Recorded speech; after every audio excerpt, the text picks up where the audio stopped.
మీరు ఎలాంటి బిజినెస్ చేస్తున్నా ఏఐ టూల్స్ ద్వారా మీ బిజినెస్ ని డబుల్ చేసుకోవచ్చు. జస్ట్ 49 రూపీస్కే ఏఐ టూల్.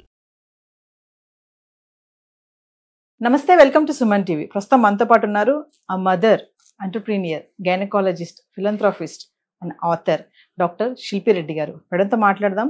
పీసీఓడి, అసలు పీసీఓడి సమస్య ఏంటి, దాని లక్షణాలు ఎలా ఉంటాయి, చాలా మందికి కన్ఫ్యూజన్ పీసీఓడి అంటే ఏంటి అనేసి. మేడంతో మాట్లాడి ఆ విషయాలన్నీ కూడా మీకు తెలియజేసే ప్రయత్నం అయితే చేస్తాను. మరి మేడంతో మాట్లాడదాం. నమస్తే మ్యామ్. నమస్కారం మ్యామ్, పీసీఓడి అంటే నెలసరి గాడి తప్పితే పీసీఓడి సమస్యనా మేడం? దాని లక్షణాలు, సిమ్టమ్స్ ఇవన్నీ ఎలా ఉంటాయి మేడం? బేసికలీ పీసీఓడి అనేది పాలిసిస్టిక్ ఓవేరియన్ డిజీజ్ అంటాము. దాంతో పాటు ఇంకా రకరకాల సమస్యలు ఎక్స్ట్రాగా ఉంటే పాలిసిస్టిక్ ఓవేరియన్ సిండ్రోమ్ అని అంటాం. సో పీసీఓడి, పీసీఓఎస్ సిమిలర్గానే ఉంటాయన్నమాట. అయితే ప్రతి నెల ఒక అండం తయారవ్వాలి ఓవరీలో నుంచి. అది రైట్ ఓవరీలో ఒక నెల, లెఫ్ట్ ఓవరీలో ఒక నెల, అలా ఆల్టర్నేట్గా తయారవుతూ ఉంటుంది. ఇలా అండం తయారైనప్పుడు ఈస్ట్రోజన్, అండం విడుదలైన తర్వాత ప్రొజెస్ట్రాన్, ఇలా ఒక హార్మోన్ సింక్ అనేది మన బాడీలో ఉంటుంది. ఈస్ట్రోజన్ ఫస్ట్ వచ్చి, దాని తర్వాత ప్రొజెస్ట్రాన్ వచ్చి, దాని తర్వాత రెండు హార్మోన్స్ డౌన్ అయిన తర్వాత మళ్ళీ పీరియడ్ వచ్చి, మళ్ళీ పీరియడ్ తర్వాత మళ్ళీ ఎగ్ ఫార్మేషన్ ఇంకోటి స్టార్ట్ అవుతుంది. కాబట్టి అలా మళ్ళీ ఇంకొక ఎగ్ తయారయ్యి ఇంకా సెకండ్ సీక్వెన్స్ ఆఫ్ హార్మోన్స్ వస్తూ ఉంటాయి. ఇలా న్యాచురల్గా జరగాలి.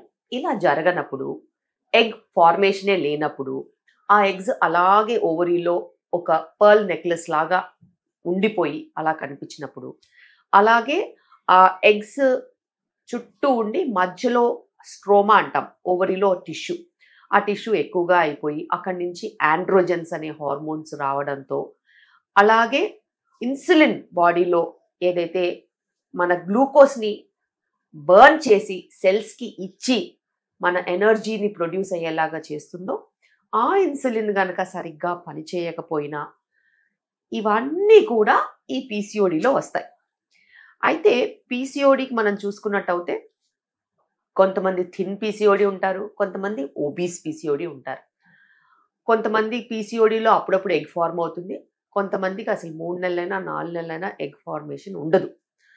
సో సివియారిటీని బట్టి, ఆ ఫీచర్స్ని బట్టి కొంతమందికి బాగా మోటాలు వచ్చేస్తాయి, ఆండ్రోజన్స్ ఎక్కువైపోయి అవాంఛిత రోమాలు కూడా ఎక్కువగా వస్తాయి. అవి ఆండ్రోజన్స్ ఎక్కువ ఉన్న పీసీఓస్.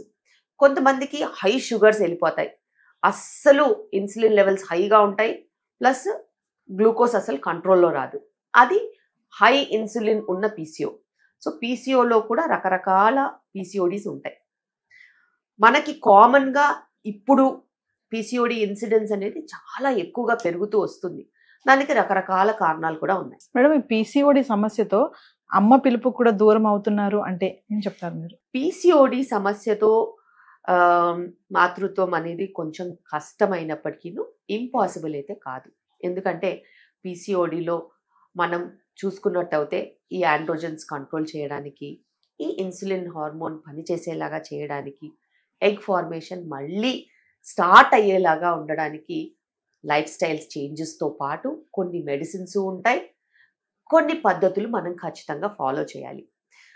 అదేవిధంగా without physical exercise, proper diet, stress management and right amount of sleep ఇవి సాధ్యం కాదు. ఎవరున్నా కానీ పీసీఓడిలో నేను మెడిసిన్ తీసుకున్నాను నాకు తగ్గలేదు అంటే మట్టుకు అది కరెక్ట్ కాదు. ఎందుకంటే మెడిసిన్ ఓన్లీ 20% ఆఫ్ ట్రీట్మెంట్. నేను చెప్పిన మిగతా 4 కూడా 20% ఉంటాయి. నేను అర్ధరాత్రి వరకు టీవీ చూస్తాను, లేకపోతే పని చేసుకుంటాను, డ్యూటీకి వెళ్తాను, నేను 2ంటికో వచ్చి పడుకుని 12ంటికి లేస్తాను, బ్రేక్ఫాస్ట్ చేయను, నా ఇష్టం ఉన్నప్పుడు నాకు ఇష్టం ఉన్నది ఆర్డర్ చేసుకుని తింటాను అంటే ఇవన్నీ కూడా పీసీఓడితో అస్సలు కంపాటబుల్ కావు. సో మన లైఫ్లో డిసిప్లిన్ అనేది కన్సిస్టెంట్గా ఉండాలి. మీకు పీసీఓడి ఉంది, 4 నెలలు డిసిప్లిన్గా ఉండి 5వ నెల డిసిప్లిన్ తప్పితే మట్టుకు మళ్ళీ back to square one. So ఒక్కటి మనం తెలుసుకోవాల్సింది ఏంటంటే, ఎటువంటి హెల్త్ ప్రాబ్లమ్స్ ఉన్నా అందులో పీసీఓడి ఒక ప్రాబ్లం, ఒక టైప్ ఆఫ్ ప్రాబ్లం. మీరు మీ లైఫ్ స్టైల్ డిసిప్లిన్డ్గా ఉంటే పీసీఓడి లాంటి సమస్యలు కూడా అసలు బయటికే పడవు. మేము చూస్తే స్కాన్లో ఓవరీలో సిస్ట్లు ఉంటాయి తప్పితే ఎగ్ ఫార్మేషన్ ఉంటుంది, ప్రెగ్నెన్సీస్ కూడా వస్తాయి, డెలివరీస్ కూడా అవుతాయి. కానీ అనుకోకుండా ఎక్కువ వెయిట్ గెయిన్ వచ్చినా, ఎక్కువ స్ట్రెస్ఫుల్ సిచ్యువేషన్ వచ్చినా, స్లీప్ డిస్టర్బెన్సెస్ వచ్చినా, వేరే కంట్రీకి వెళ్ళినా వాళ్ళలో అప్పుడు పీసీఓడి బయటపడుతుంది. సో మనము అనుకునే దాన్ని బట్టి మన పీసీఓడిని కంట్రోల్ చేసుకోవాలంటే మటుకు లైఫ్ స్టైల్ చేంజెస్ ఖచ్చితంగా మెడిసిన్తో పాటు అవసరం. మేము present eating habits, food habits వల్ల కూడా ఈ సమస్య వస్తుందంటారా మేడం? ప్రెసెంట్ ఇప్పుడు సిచ్యువేషన్లో బయట ఫుడ్ ఎక్కువ తీసుకోవడం వల్ల దానివల్ల కూడా సమస్య ఉంటుందా పీసీఓడి? ఖచ్చితంగా పీసీఓడి లాంటి సమస్యలు మనకి ఇంతగా పెరిగిపోవడానికి కారణము అడ్డగోలుగా మనం బయట తినడం. బయట తినడానికి ఒక చీట్ డే ఉండొచ్చు, ఒక చీట్ మీల్ వారానికి ఉండొచ్చు కావాలనుకుంటే. కానీ ఇప్పుడు అన్నీ కూడా ఆన్లైన్ ప్లాట్ఫామ్స్లో ఆర్డర్ చేసుకుని తీసుకొచ్చుకొని తినడం మూలాన అది ఎప్పుడు తయారు చేశారు, దాంట్లో ఏం ప్రిజర్వేటివ్స్ వేశారు, దాంట్లో ఏం కెమికల్స్ ఉన్నాయి, దాంట్లో ఏం కలర్స్ ఉన్నాయి, ఏం అడిటివ్స్ ఉన్నాయి, ఏ ప్రోడక్ట్ క్వాలిటీ యూస్ చేశారు అనేవి మనకి ఎవ్వరికీ తెలియదు. సో పీసీఓడి చాలా చాలా సెన్సిటివ్గా ఉంటుంది. పిండి పదార్థాలు, కార్బోహైడ్రేట్స్ కనుక మనం ఎక్కువగా తీసుకున్నట్టయితే పీసీఓడి విపరీతంగా సివియర్గా అయిపోయే ఛాన్సెస్ ఉంటాయి.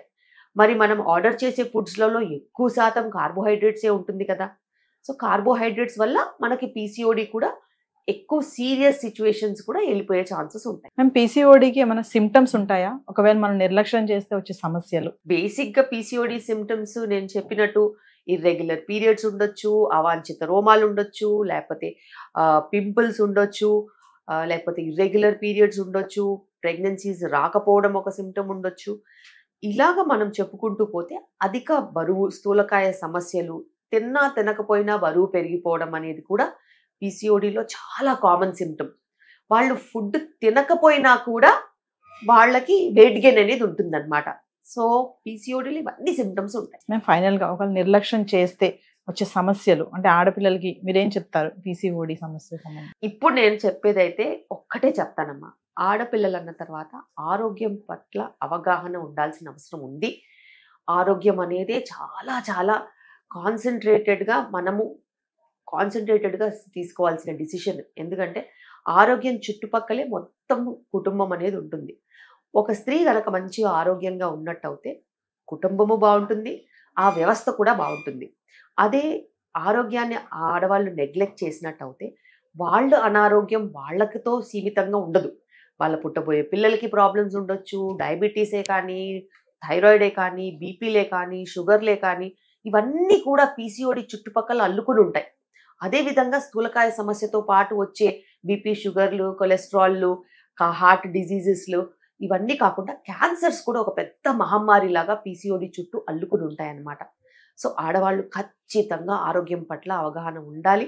మీరు ఏం తింటున్నారు, ఎప్పుడు పడుకుంటున్నారు, ఏం ఆలోచిస్తున్నారు, ఎంత పని చేస్తున్నారు అనే దాని మీద మీకు ఒక లెక్క ఉండాలి. ఆ లెక్క మీద మీరు తప్పినట్టయితే ఖచ్చితంగా అనారోగ్యం కొనుక్కున్నట్టే.